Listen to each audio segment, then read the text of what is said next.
Hello again, everyone. George Kellis with another employee video from Wheeling Pittsburgh Steel. Today's topic, quality. Over the next 17 minutes, we'll hear from Chief Executive Officer Jim Wareham. We'll listen to several of your co-workers, and we'll visit a couple of your customers' plants. And now, Jim Wareham. Thank you, and hello again. As George mentioned, this tape is about quality. Quality means many things. One of the most important things that it means is our product quality. We must have an excellent product quality, and we must continuously get better with our quality. The reason we have to get better is our competition gets better every year, and our customers demand better every year. Think about it. Think about you as a consumer. Is your television set more reliable than it used to be? Does your VCR work better? Is your car of a better quality? In most cases, the answer is yes. And the reason is you demand it. Well, so do our customers. What we try to do is measure that customer satisfaction on a regular basis. Let's look at a chart that tells us how we're doing recently. The chart shows that we have deteriorated slightly from 1993 to 1994. This is a bad, although only slightly bad, trend. We must reverse this. We have to climb in our customers' minds to a higher rating. Another measure of quality is what is rejected after it reaches our customers' plants. This is a very important rating because in this case, the rejection not only is a piece of steel that is rejected, but it causes delays on our customers' lines as well as potential rejections of their products. We measure this also. Let's look at the second chart. In this case, down is better, lower rejections. And this shows that we have a slight improvement from 1993 to 1994. Of course, we'd like this to be zero. This improvement is in the right direction, but basically we're sort of running along flat. Another measure of our quality is what happens internally in our plants. I think probably the best way to look at this is how much of our steel do we ship as a secondary or non-prime product. This means steel that we ship that somebody really didn't order. We tried to make it into something, we failed for whatever reason, and we ship it out as secondary. This causes two problems. One for our customer that ordered the steel in the first place, he didn't get it, and the other for us, we sell it at a cheaper price. Therefore, we lose money. As a matter of fact, we lose money on every piece of secondary steel that we ship in this company.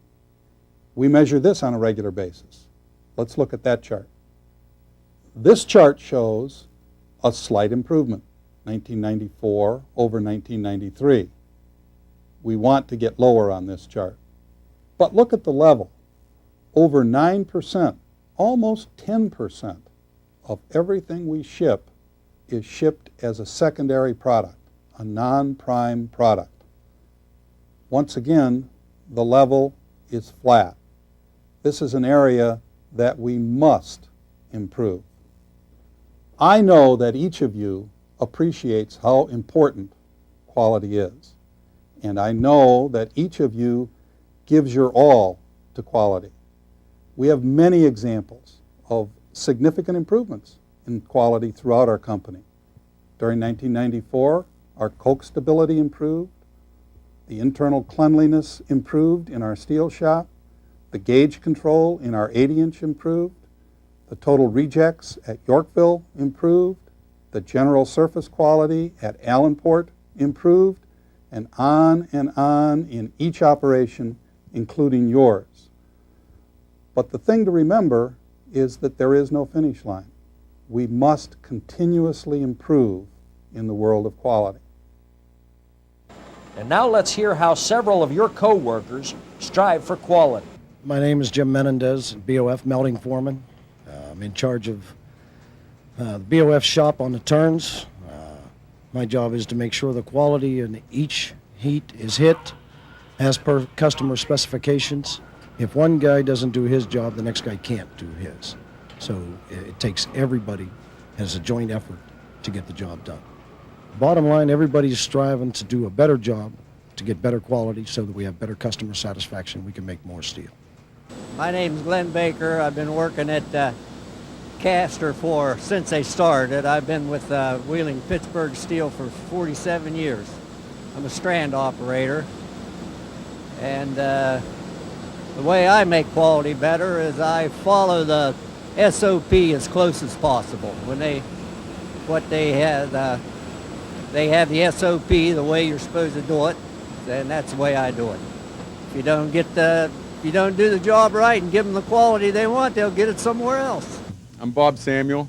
We're in the 80-inch hot strip. This is the coil box pulpit. The coil box lets the temperature be uniform all the way through the bar. We used to have cold spots and hot spots. It's all hot now. My name is Ray Kennedy. I'm the roller here at Allenport Mill. And you're speaking about quality.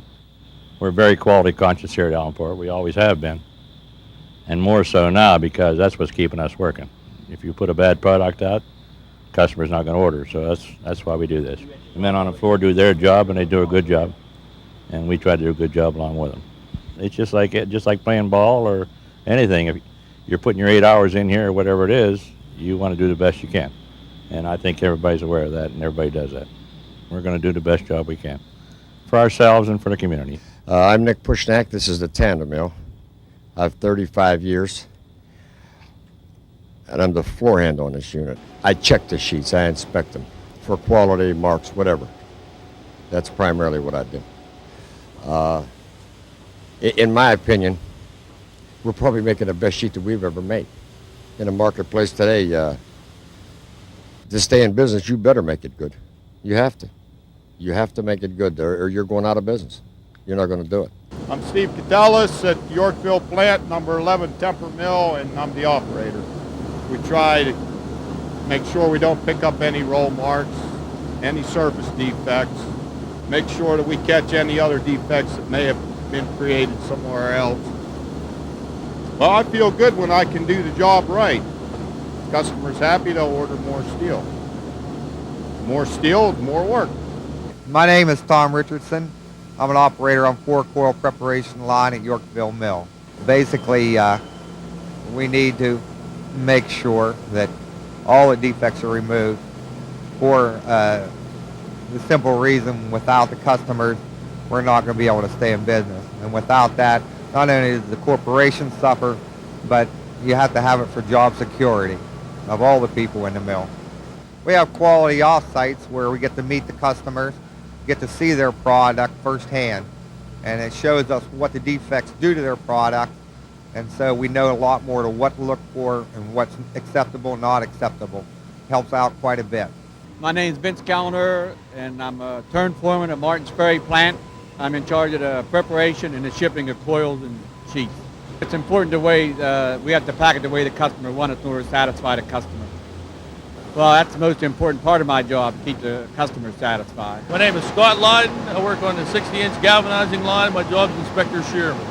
Part of the responsibilities of my crew down here on this end of 60 delivery is that we, when the coil comes off, we make sure that the gauge is proper, the width is right, and that if it needs oil or whatever the customer needs to use the product for, we make sure that all that's taken care of down on this end. My name is Ed Kusa. I'm a roof deck operator at the Beach Bottom plant. We want to give the customer the best product that we can give them. It's just the same as if I was buying this product, that's the way I would want this to be ran. And I make sure the material is perfect form, it's got the perfect length, the perfect width that the customer needs. And the paint coating, I make sure that the paint coating is proper, and it's just basically, if I was buying this item, I would want it the way that I'm running it. Quality always meant the most important thing to me, because basically if we keep the customer happy, we'll get more orders and we'll all work well. This is the Canfield plant. My name is Leroy Spellman. Been a wide strip operator, paint line, for about 25 and a half years. And as we're running, we look for defects in any steel. Today we're running steel for GE, and it's for appliances. And steel is from Yorkville. Quality is important. I guess our customer's happy that we're getting the good steel and that to them, so makes us happy. Let's take time to visit two of your customers, Triangle Wire and Cable in Glendale, West Virginia, and Compco Incorporated in Youngstown, Ohio. Our guide, Mike Thurston, Vice President and General Manager, Customer Technical Services. Thank you, George. Yes, we are at Triangle today, but before we go inside to look at their operation and some of the products they make, I'd like to point out that they have earned, as demonstrated by this banner behind us, the ISO 9002 award, which is a commitment they have made to quality and to their customers. It's a very prestigious international award, and they have worked very hard to achieve this, and I think we'll see some of the results as we walk through the operation. Let's go inside. Within this facility, Triangle makes many products. From Wheeling, Pittsburgh, Triangle mainly buys Ductilite cold roll from our Yorkville facility. This material is purchased in approximately 45-inch width, full coil, and slit in Triangle's first operation into 6 or 7-inch widths. These multiple widths are then put on a galvanizing line where they're further slit down to around a 1/2 inch and galvanized. This product is then shipped to another facility where it is formed into flexible cable around wire cable for the construction industry. Triangle also buys from Wheeling, Pittsburgh some material off of our Allenport cold roll facility, which is slit and then formed and welded into a tube for conduit. These tubes are then electroplated for corrosion resistance. Let's take a look at some of the products Triangle makes. Joining me now is Bob Williamson, our customer service engineer that calls on the Triangle account. Bob, how about explaining to us what Triangle does with our material? Okay, here in front of us we have two types of tubing.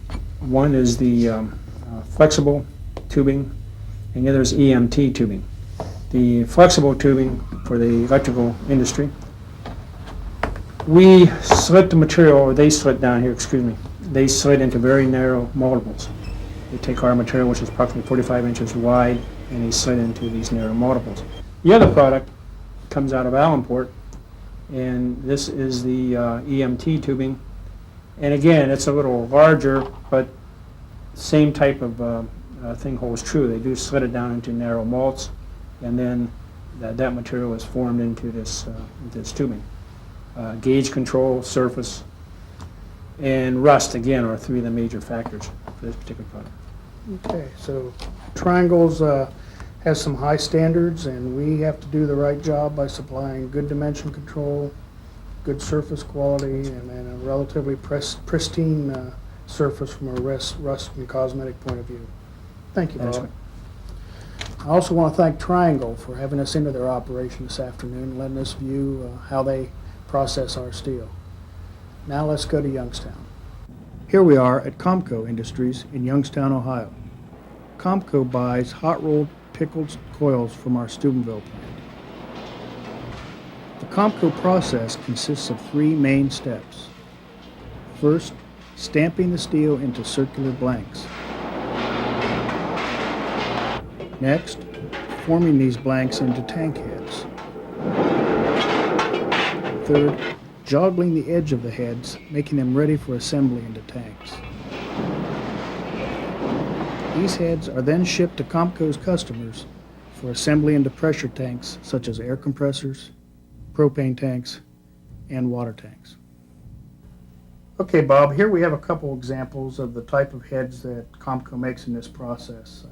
Why don't you tell us a little bit about what we can do to make a better steel for them to make their product? Okay, Mike, Compco does make a variety of tank heads that goes on to various type of tanks, and each one is very, very important quality-wise. As you can see from the tank that we have sitting here, the tank head, it is a very deep, drawn head. And if we have any defects, such as scratches, gouges, any defect on the surface, when this is drawn, it will open up and possibly rupture out in the field. So it's important that we have very good quality for them. I also see that they have a stencil on these products. Traceability obviously has some importance to them. Very much so. Every supplier is identified on each one of their tank heads. It gives the supplier's name, the heat number, and the coil that this particular tank head came from. So that way they can identify where the material came from when it's out in the field. Okay, thank you, Bob. I also would like to thank Comco Industries for having us into their facility today and let us see their operation. Quality is important to all our customers, and our job is to satisfy our customers. Thank you. There you've seen what some of your coworkers think about quality, how it affects them, how quality impacts a couple of our customers, and you should be proud. You should be proud of the way that we make steel. You should be proud of our commitment to quality in this company. But you should also be challenged. You should be knowledgeable of the fact that we must always improve. We must continuously improve in quality. One way to do that is through the standard operating procedure system. First of all, make sure that the standard operating procedure is there. Is it written? Has it been studied? Have you contributed to it? Secondly, has it been modified? Has it been changed as conditions change? If you followed it and we still fail in quality, there's something wrong with the procedure. It has to be modified. It has to be updated. And thirdly, and most importantly to you, follow that standard operating procedure. Don't take shortcuts. Quality is not an area where shortcuts work. We must continuously improve. Thank you for listening to the tape again today. And I know that you will join us in attempting to continuously improve quality.